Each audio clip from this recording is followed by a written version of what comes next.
Hey everybody, it's Hummingbird027 here. Today is March 18th, 2014. Just wanted to give you a quick message. I'm not going to do a newscast tomorrow unless something major is going on in the news. I'll put up a 1 to 2 minute video just to clue you in on what's going on. Have too much on my plate tomorrow. So that'll be Wednesday, March 19th. That there will be no news, so don't expect any news tomorrow, guys. Thanks. So before I begin the news, I really want to talk about some really intense things that are going on in the world right now, and I think we are seeing another leap forward to the 10 Kings actually coming into fruition right now. I apologize for the news being late today, but I was really doing some intense research on this subject and really trying to figure out the intensity of why this asymmetric war ideology is ramping up in the world, and how belt zones are being shattered with permanent instability, and that these are necessary in order to instill the multipolarity world that we are looking at right now, with the coming global economy that is being set up right now. Even though the powers that be will deny this asymmetrical war ideology that is ongoing right now, they're eliminating the ruling centers and the central power or hegemon. They're using these interesting tactics to truly take over some of the lesser countries, as we've been watching since Iraq, the war and the invasion of Iraq, and it's just blossomed since then. I truly believe, after doing quite a bit of studying today, that we are seeing a significant leap forward in the geopolitical scene right now, to the no man may buy or sell prophecy, which is coming to pass. Even a number of verses in the Bible point to the emergence of this potential money trap that is coming. Most specific is the following prophetic text: that no man might buy or sell save he that had the mark or the name of the beast or the number of his name. Revelation 13 and 17. A number of new developments over the recent years have hastened the facilitation of just such an event as this is described, and we are seeing a huge leap forward to the rollout and the implications of revealing this prophecy to everybody. I found this interesting article from Wilfred Hahn this morning that I want to share with you very quickly before we get into the news. Unbeknownst to most post-tribbers, it clearly means nobody, anywhere, anyone, or anything will be able to operate in the global economy if you do not accept this mark. So if you think you're going to have a business during the tribulation period, you are sorely mistaken, because the only way in order for you to be prosperous during the tribulation and be able to help people as far as that is to take the mark of the beast, because that is why this system is being set up, is so that people can be controlled. And it's the systematic control system that they are putting in place rapidly right now, that no one on earth can either buy or sell without permission. There are 4 things initially that must take place before Revelation 13 and 17 need to come to fruition. The first 2 have pretty much come to pass. A globally integrated and close financial system must exist. We already have this necessary. And common technologies must be in place. They are getting biotechnology very rapidly in place.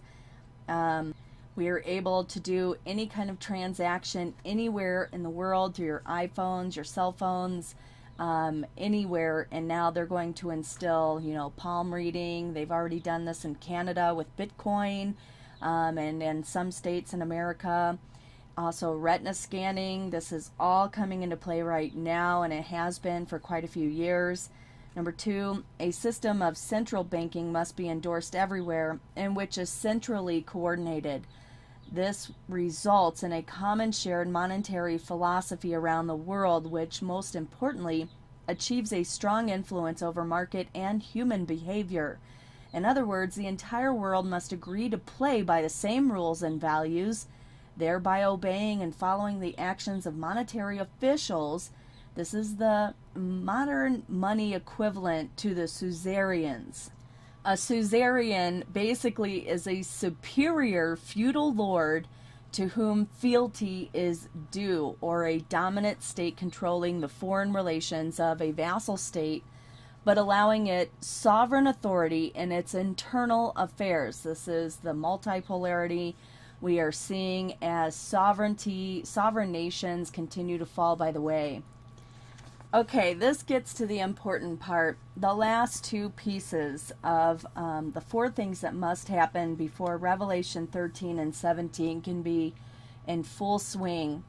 And I believe this is one of the absolute pieces to the puzzle of Ezekiel 38 and 39, dealing with Russia today, taking over Crimea, not really taking over militarily as far as physically doing it, but through legal means. The third part is the legal statutes and regulatory institutions that oversee the financial activities of individual countries must be superseded by a centralized worldwide authority in order to unify actions that will be enforced. This is the hook in the jaw, folks. It never even occurred to me that Crimea itself could actually be the hook in Russia's jaw. Because of what Russia is doing right now, it's almost like it's a double-edged sword. Russia had to do this in order to come up against the powers that be, trying to, consolidate all the nations into this 10 kingdom system, these 10 kings who will rule and then hand over their power to the beast in time. Russia did this to sort of back up itself, to keep itself growing as a superpower, a new coming superpower in the world. But also this is a double-edged sword, because I think this is going to hurt Russia in the long term, where they are going to be forced to have to seek more resources, which is why in Ezekiel 38 and 39 we see Russia needing to invade Israel to take her spoils. For the final phase, a unified global political economy must exist, either taking the form of a very small group of powerful countries or a single autocrat that is powerful enough to enforce and authorize such controls upon the entire world at a given time.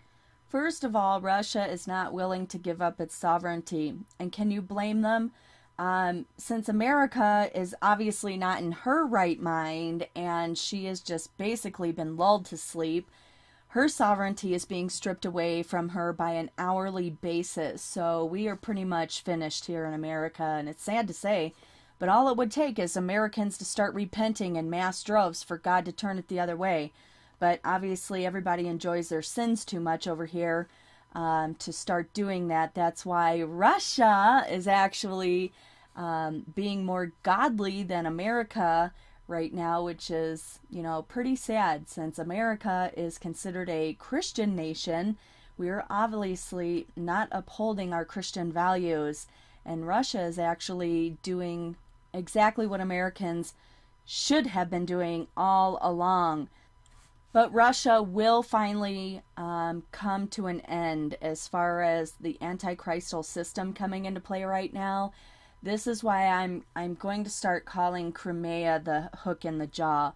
Whatever's going to come out of these sanctions and the newly acquired Crimea into the Russian sphere is only going to hurt Russia in the long run, because this is a play to keep sovereignty, which the Antichrist will not have anyone reigning in his place over him. And indeed, God is going to give the Antichrist full power on the earth for 42 months, so no one can actually be strong enough to oppose him. So we really have to look at the long-term 7-year tribulation and the outcome of all these events.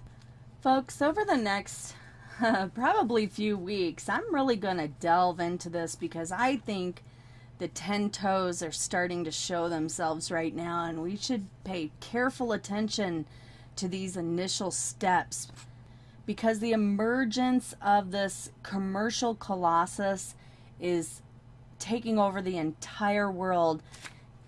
Interestingly enough, the Global Trends 2025, in its report back in November 20th of 2008, this is a report that U.S. National Intelligence Council had declared the advent of global multipolar system as one of the world's relative certainties within the 2 decades. And then come 2009, Obama took his office, and with his multipolar worldview, has prioritized rising powers such as Brazil, China, India, and Russia. Secretary of State Hillary Clinton said in a July address, "We will lead by inducing greater cooperation among a greater number of actors and reducing competition, tilting the balance away from the multipolar world and towards a multi-partner world." And come 2009 of July 22, check this out.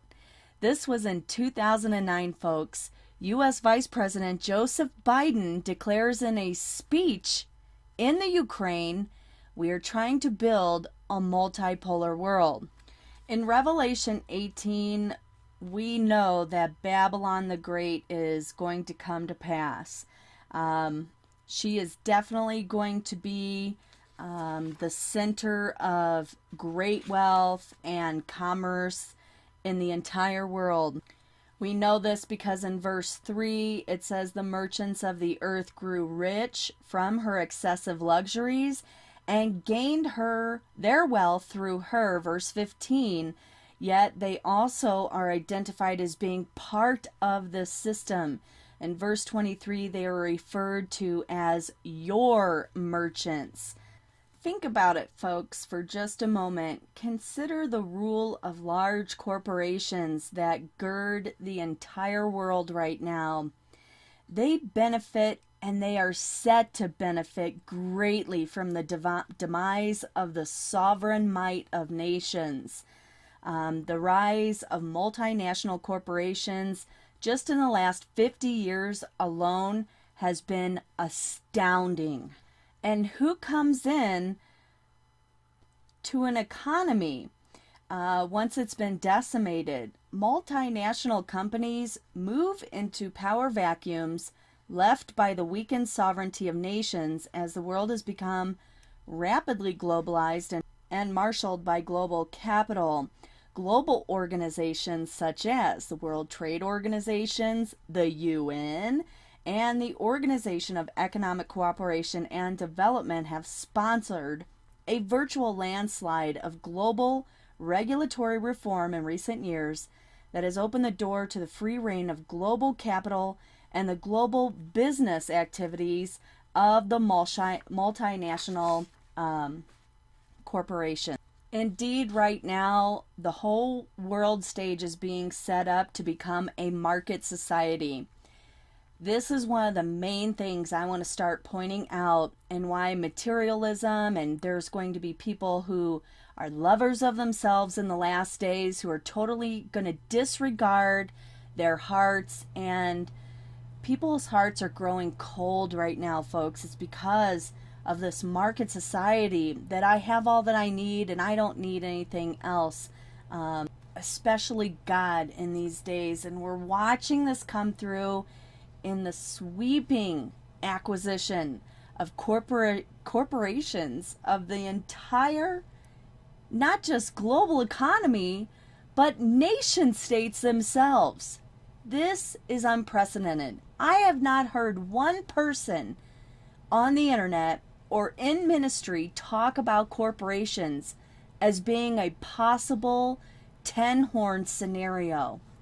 Everybody talks about it being the European Union as the 10 kings that are going to rise to power, and although I don't disagree with that, we also have to include also the Islamic nations involved in this, but not once have I heard anyone talk about the corporations and how they are just sitting there in the background sucking up the entire world right now. These corporations are absolutely bringing in idolatry by entertainment and all other sorts of things, which leads to slavery. Wow. Mark of the beast. Can anyone say mark of the beast? Satan's diabolical agenda is in full swing, folks, to ensnare humanity into a false, idolatrous faith, and we know that these dangers are imminent, and they are forming very rapidly before our eyes. So, folks, to kind of wrap this up a bit, and this is huge because Babylon will be the last kingdom here, and I believe that this will be located in Iraq. And every nation and king will commit adultery with her. This is the agenda of Satan. This is clearly like socialism and communism on steroids, basically, in the end time. And when the system totally collapses at some point here very soon, the merchants were the world's great men in Revelation 18, verse 23, shows us that the world's greatest men will no longer be kings, priests, and political leaders. Here they are now shown to be merchants, businessmen. When has this ever been true in history, at least on a global scale? This is unprecedented, folks. So whether my speculations are true or not, time is going to tell. I believe Russia is being cornered in the world right now, and they're being like a little piece of meat is being dangled out there for Russia to grab at, and they did it. And this is going to be the hook in the jaw, folks. The corporations are the ones who are really in charge of the planet right now. It's not the EU or the United Nations or America or anybody like that. The corporations have this thing nailed down.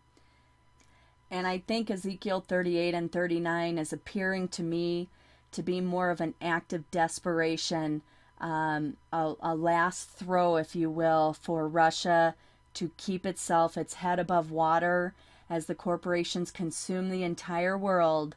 Russia is going to make one last-ditch effort to secure the oil in Israel in Ezekiel 38 and 39 to continue its reign in the world, but obviously that's not according to God's plan. We know what's going to happen with Russia and all of the people groups who compromise Ezekiel 38 and 39. They are going to be a victim of this antichristal system coming into play because the trap is being set right now on the world stage. That's why I think I needed to spend this time, and thank you for your patience, to really lay this out.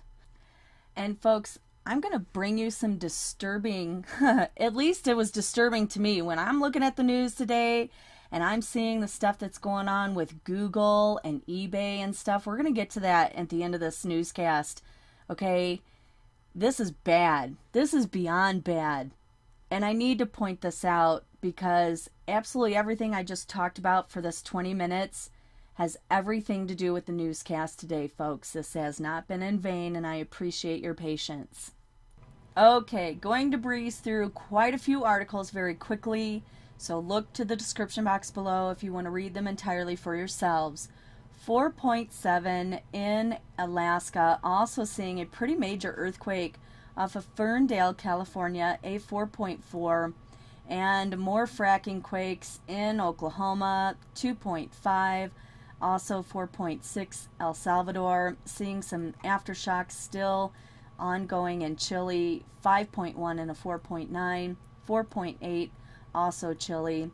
Greece seeing another earthquake, 4.5, and 4.1 Turkey, 4.3 Tajikistan, and also Philippines seeing a 4.8, 4.6, 5.0 Papua New Guinea, also 4.7 Vanuatu. Israeli Air Force planes opened fire on terror sites in Syria where terrorists who were connected with the attack on the IDF Jeep earlier on Tuesday. 3 soldiers were injured when an explosive device went off on the Golan Heights as an IDF Jeep was passing by. If you have not watched the video I have done recently, Psalms 83, the destruction of Edom and Tyre, in the description box below, I highly encourage you to watch this. I believe Ezekiel 27 and 28, Zechariah chapter 9, and Zephaniah chapter 2 are all coming to pass right now, and they literally must be fulfilled before the day of the Lord begins. Hezbollah is huge in the news today, and this deals specifically with the city of Tyre as outlined throughout numerous Bible prophecies. And quite frankly, there is an uncanny resemblance to Isaiah 14, Zechariah chapter 9, Obadiah, and Zephaniah chapter 2. There's an uncanny parallel in prophecy that deals with the city of Tyre, Satan in his, how the Holy Spirit defines this satanic agenda taking over right now in Ezekiel 28 and verse 16. By the multitude of thy merchandise they have filled the midst of thee with violence, and thou hast sinned. And in verse 17, thy heart was lifted up because of thy beauty. Thou hast corrupted thy wisdom by reason of thy brightness. It was the commerce that is doing this right now. It's a very interesting parallel, and all of today's articles are showing this. It's getting interesting. Hezbollah forces stage takeover of Lebanese Sunni town. Gunmen from Hezbollah and other Shia militias which support Assad have reportedly staged a takeover of a Sunni town in Lebanon in response to attacks by Sunni Islamist groups.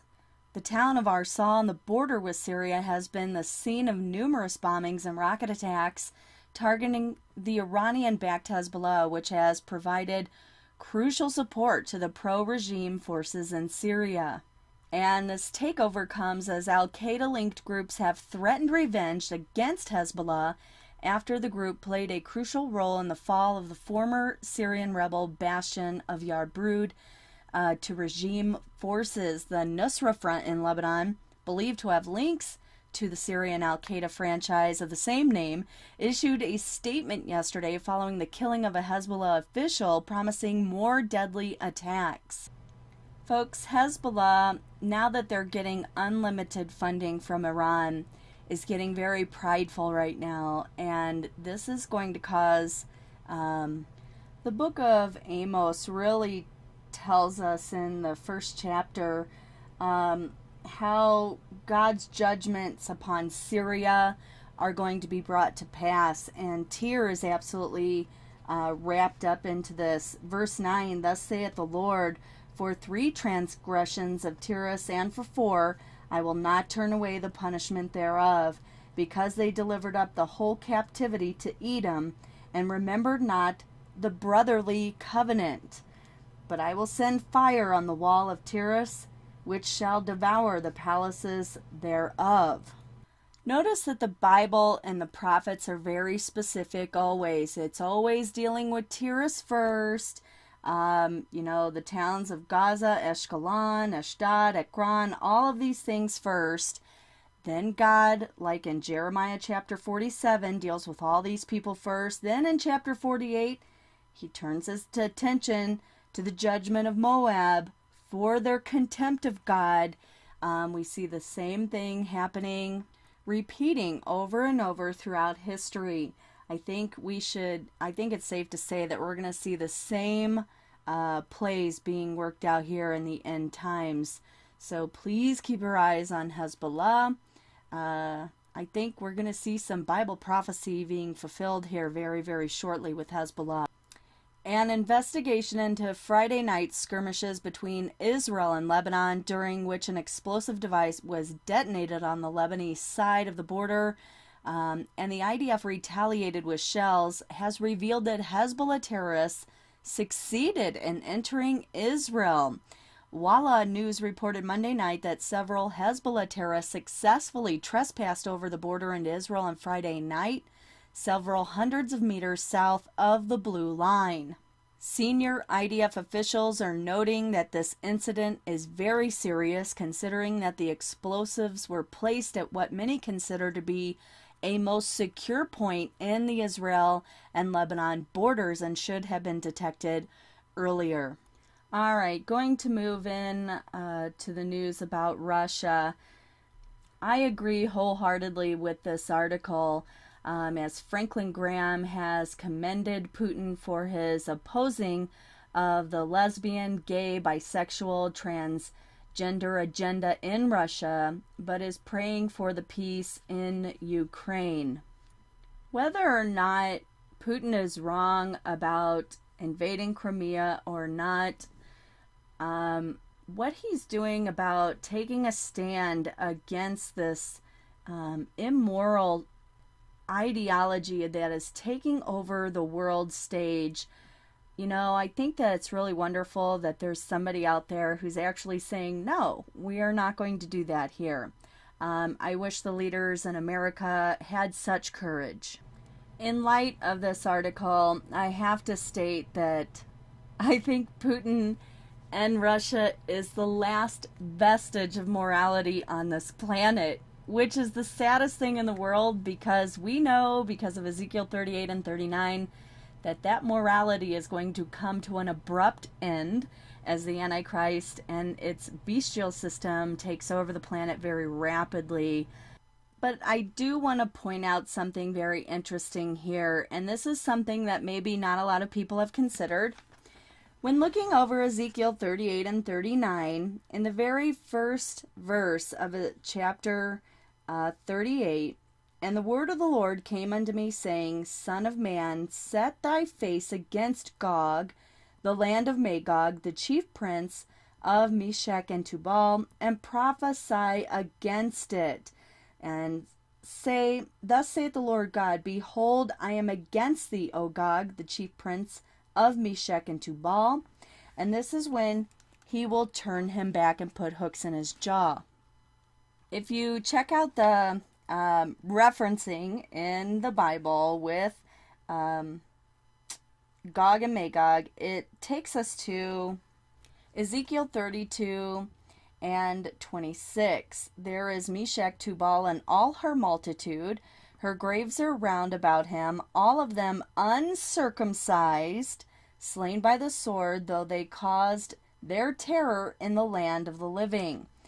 We also go back to Ezekiel 27 and 13, where it states, Javan, Tubal, and Meshech, they were thy merchants. Now we're getting somewhere. They traded the persons of men and vessels of brass in thy market. Or in the site it says merchandise. And guess what? This references Revelation chapter 18, verse 13. They're directly tied in, whether this is going to be Putin or not. What is going on here in Ezekiel 38 and 39 is directly tied in with the merchants of the earth.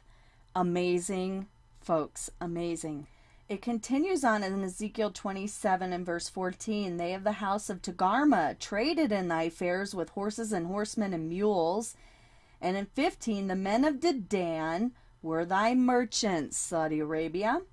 Many isles were the merchants of thy hand. They brought thee a present, horns of ivory and ebony. Syria was thy merchant by reason of the multitudes of thy wares of thy making. They occupied in their fairs with emeralds, purple, and broidered work, and fine linen, and coral, and agate. This new revelation is truly showing that the corporations are really the ones who are making these plays and these end time prophecies. So if Putin is really in charge of the country when Ezekiel 38 and 39 comes around, he will either have been corrupted, um, or his true side will come out. Folks, I also believe that there is a principality involved here too, a prince of Gog out of the land of Magog that also comes back 1,000 years at the end of the 1,000-year millennial reign of Jesus Christ. Gog shows his ugly face again and tries to come against Israel once again at the end there, and God completely wipes them out for a second and final time before the great white throne judgment begins. So just some very interesting stuff I had to throw out here today because I have learned so much this morning, and I have to share that with you all because as we get closer to all these final events coming into play, the Bible is just really opening up. And just on Joel Rosenberg's blog, history is repeating again and again and again. Putin annexes Crimea 76 years to the week after Hitler annexed Austria. So on April 10th, Hitler ordered a national referendum in Austria. Austrians approved of Hitler's annexation with a vote of almost 100% in favor. Now Russia is doing the same thing. He sent Russian military forces in to invade the country, then orchestrated a national referendum in southern Ukraine region with a 97% in favor of this. And I am no way saying that Putin is Hitler, nor am I comparing him whatsoever to the maniac Hitler. And I truly see this as he is just trying to salvage what he can of Russia, and he's not getting the bigger picture, folks. He is not understanding that the Antichrist will consume all the sovereign nations of the world, and he's basically taking a stand because he doesn't want to be a part of this. And I think this is more apparent now than anything else. I could be totally way off, but World War III is going to be based on a war for resources that are quickly dwindling on the world stage. So Putin has signed the treaty to make Crimea part of Russia, and the White House has summoned G7 leaders for a conference on the Ukraine crisis next Tuesday. Its other members after Russia's suspension are the UK, Germany, France, Canada, Italy, and Japan. And shortly after the Putin speech before the Russian lower house on Tuesday, French Foreign Minister Fabius said that the Group of Eight had suspended Russia's participation in the Group of Eight, and there will be 7 countries at the next summit, he said. However, the Russian president was still invited to visit France on June 6th at the moment. So here we are. If Russia don't play the game, if Putin doesn't play the game with the rest of the corporations of the earth, then you don't get to play with us. You know, talk about kindergarten mentality here. If you don't play along with us, you can't be with us. And so that's why this is all really just coming home for me today, folks. And so what really is the next logical step? What's the next question we should be asking is, what is Russia going to do now? Since Crimea voted to join Russia on Sunday, and cities in East Ukraine wish to follow in their footsteps, ethnic Russians in Luhansk are the latest to voice their wish to be a part of Russia one by one by one. All these little townships or city-states, not really sure what to call them over there, are going to secede from the Ukraine. And Putin says Russia will retaliate to the sanctions. One of the things that Putin has failed to mention in his nearly hour-long annexation speech was the topic of retaliation to Western sanctions, which had caused many to assume that he wouldn't even bother, but Reuters had provided some clarity on this, that Putin said Tuesday that Western attempts to frighten Russia with sanctions over its takeover of Ukraine's Crimea region would be viewed as an act of aggression, and that Moscow would retaliate. So we know that he is making plans to do more drastic measures here. So the details will be forthcoming, and that the West, whose every bluff has been called and every gambit has failed, will need another teleprompted conference by the leader of the free world, Obama, explaining once again just what the cost, red lines, invisible red lines, and escalating sanctions against Russia will be. And don't forget that Ukraine is hiking out tensions again, saying that the Russian army is concentrated near eastern border and ready for a quick invasion.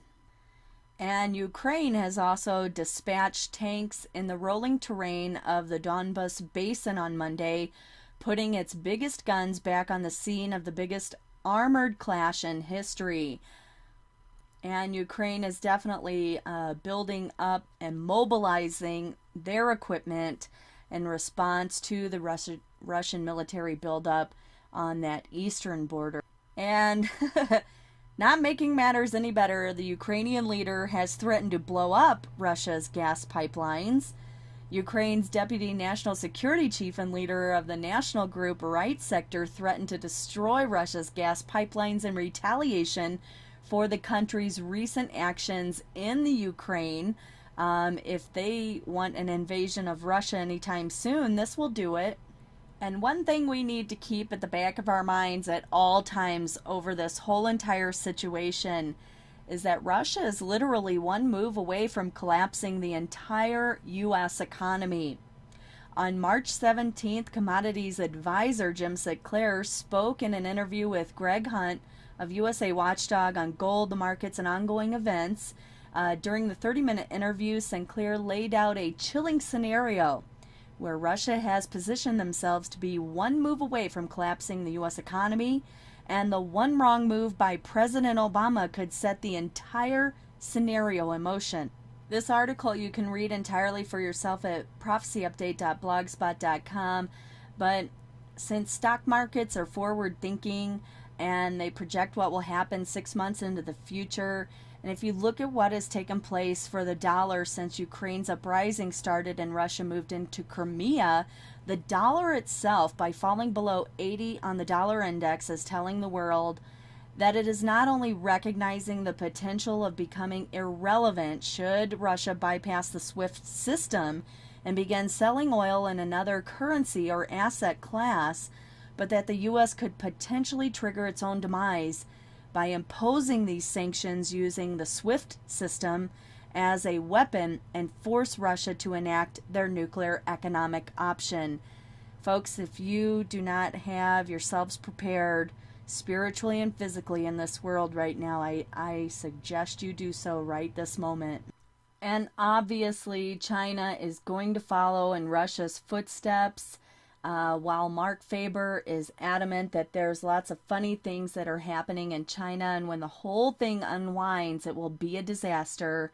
It is his comments with regard to Ukraine and Russia that are worth paying significant new attention to, as the Gloom, Boom, and Doom report editor notes that if you put yourself in Putin's shoes, he did the right thing from his perspective, given Crimea's strategic importance. However, Crimea moving to Russia gives essentially a signal to China that one day they can also move and seize some territory that they perceive belongs to them, namely Taiwan and some islands that Japan has been fighting over with them, i.e. et al. And while all of this is going on in the world to distract your attention away from the Middle East, the things that are going on has cast a shadow over the second round of talks set to begin on Tuesday today in Vienna on a permanent nuclear agreement with Iran.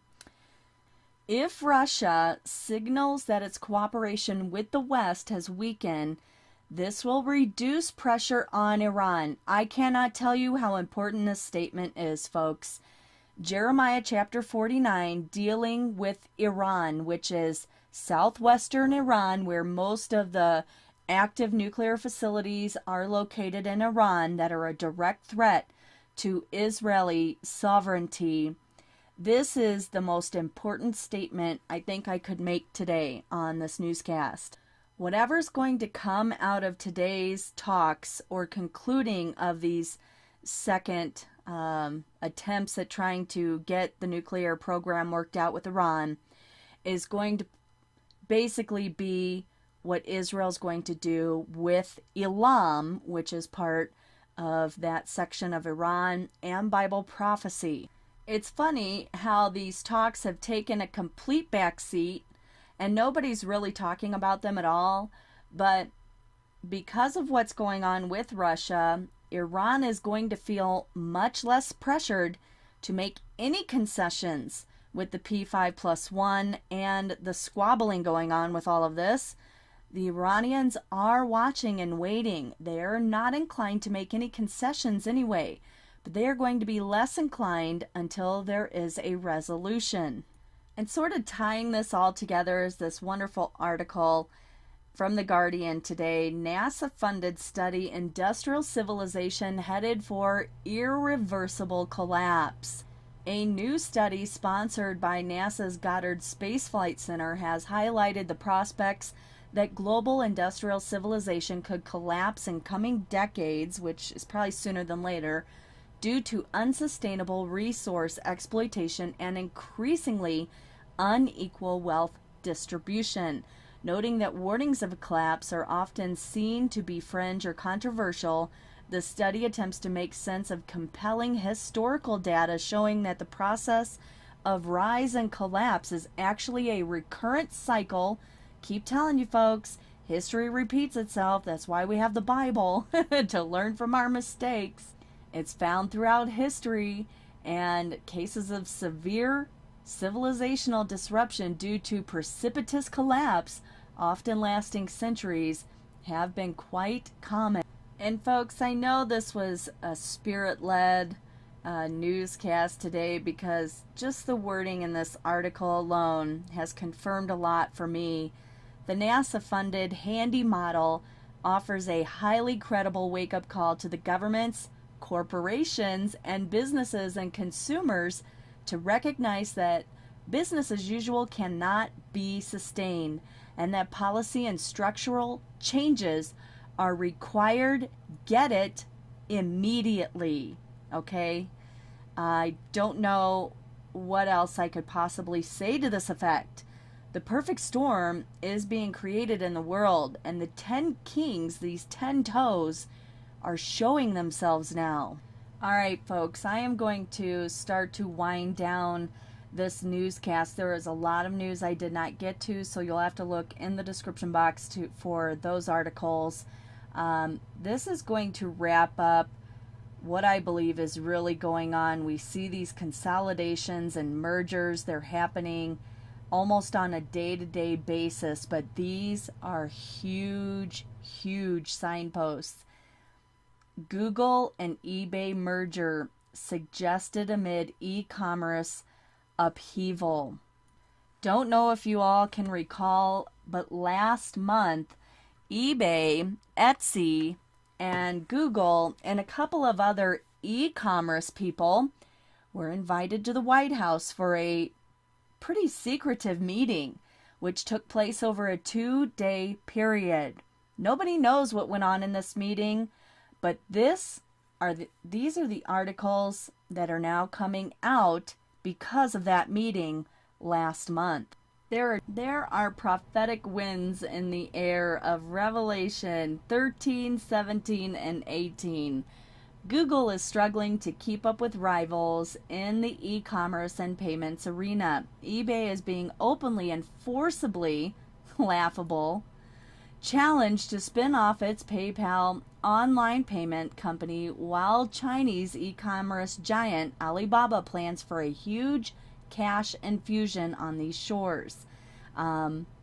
Some are suggesting that an acquisition of eBay by Google represents a possible best of both worlds opportunity that would provide eBay investors the extra value that Carl Icahn is seeking to unlock while boosting Google's segments that are currently struggling, folks. It's laughable that you would even get the picture that Google is struggling financially. What a joke. This is an absolute corporate buyout to accumulate global economic currency, and Google is leading the charge, folks. Since Google is a CIA puppet, acquiring eBay and PayPal would make all sorts of transactions, purchases, everything made known to NSA and other powers that be for the one world global currency. They make it sound very good that these companies have to do this to save themselves, which is a total outright lie. None of these companies need to do this. They are doing this, however, to bring the world into an entire global economic system. And this is going to be a huge, huge step forward to the mark of the beast.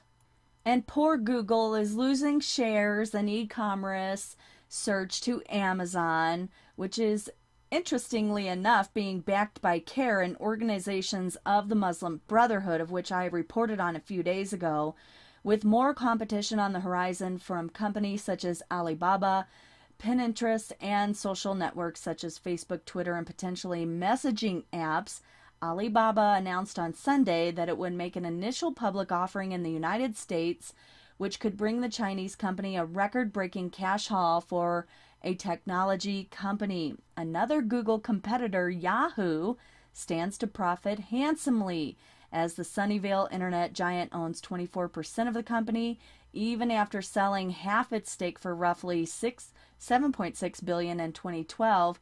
What we are really talking about all of this is the total acquisition of all e-commerce under the Google complex. And not only just e-commerce, folks, but they are also acquiring artificial intelligence companies. They are truly becoming the merchants of the earth. So this newscast is a very bizarre newscast, folks. I have taken probably the last 5 hours to do this newscast. I'm not really sure why the Holy Spirit is pushing me in this direction. Not really pushing me, but showing me that there are some major things going on, and we cannot disregard these articles right now, because I believe that this is what the prophet Daniel foresaw in the book of Daniel, and we are in the season, folks. The Bible clearly tells us that we cannot know the exact time of Christ's return, but he stated in Matthew 21 and 28, when these things begin to take place, stand up and lift up your heads, because your redemption is drawing near. He indicated that many conditions that would characterize the season of his return. And I think that's one of the reasons why this video was done specifically the way it was done today, because things are being set up now for the 7-year tribulation. I think it's very important to also point out that even though the world is experiencing this financial crisis, these are only, shall I say, temporary pains to the great increase of wealth that is going to come on this planet during the last stages here of human history. A prominent financial characteristic of the last days is clearly revealed in the book of James. You have hoarded wealth in the last days. James, the half-brother of Jesus, charges in his prophecy to rich people in James 5 and 3, You have lived on the earth in luxury and self-indulgence, he goes on to say. James tells us that wealth will be amassed in the last days. There are two aspects to this specific prophecy. There's the increase of wealth, which will be signified by World War III and the acquisition of all the resources on the planet. And there will be hoarding. And even though it doesn't seem like it now, because the poor are actually becoming poorer, the middle class is being wiped out, it may not seem that this is the way it's going, but it truly will be. We can for sure know this because when Jesus Christ tells us about the church of Laodicea in Revelation chapter 3, he says about this church in verse 17, I am rich, I have acquired wealth, and do not need a thing. I mean, just looking at the mega churches out there that have Starbucks inside the church, merchandising the church in the world is just another huge hint of where we are in the last days. And we can also see that there is a widening gap between the world's rich and the poor. It's happening very rapidly too. And this is creating a sense of hoarding in the world between the have and the have-nots. Hoarding is one thing. Preparing for emergencies is another. Like what I tell you on this channel to buy food, medicines, and water, this is not for long-term use. This is to keep you out of harm's way. When the initial collapse happens, you don't want to be out on the streets, folks. You don't want to be out there getting killed, having your family kidnapped right before your eyes, whatever kind of evil thing goes on during riots and crises like that. You don't want to be out there and a part of all that. That's the reason why I tell you to stock food and water and medicines so that you can, stay in your home or your safe place and kind of ride out the worst part of the crisis. And it will calm down, but you don't want to be a part of the fever that is involved when the crisis actually hits. By hoarding, and what I think the corporations are doing now, such as Google, is if hoarding is to pile up human labor obligations, this follows that if someone is to own or receive the benefit of someone's human labor, then another person must be surrendering this amount of labor in one way or another. This stratification and skewing of the world's real wealth has been a long-running process. And this has been going on for hundreds of years, and it's been well documented. Folks, I think the underlying theme of this newscast is truly what's coming. And it's going to be an eruption of greed and absolute materialism. It will absolutely be the worship of mammon. And as the UN has, the Tower of Babel and just the whole symbolism going on through the many decades, it will be the worship of the god of the gross domestic product and the goal of its annual and continuous growth that will sweep the entire world into one lump sum. Some other points I would like to make before I close this newscast. Before wealth becomes the dominating factor of the 7-year tribulation, everything has to go bankrupt. Everything has to crash so it can be restructured. I think it's very interesting if you follow the seals of Revelation, how famine and pestilence and war and all these things come first, and then you see the slow build up to the global economy in the midst of the tribulation. Also, James 3 and 5 reveals the fact that at one point during the end times, and a lot of people are doing just the opposite. They're buying up gold and silver like crazy. not knowing that it's going to corrode. Listen to what James says. Now listen, you rich people. Weep and wail because of the misery that is coming upon you. Your wealth has rotted, and moths have eaten your clothes. Your gold and silver are corroded. Their corrosion will testify against you and eat your flesh like fire. You have hoarded wealth in the last days. What could this possibly mean? The one possibility that James could be predicting here is the debasement of the value of gold and silver in the end times. And folks, this would go hand in hand with a one world fiat currency where you have to take the mark of the beast, where it would be based on credit. It would be invisible monetary system.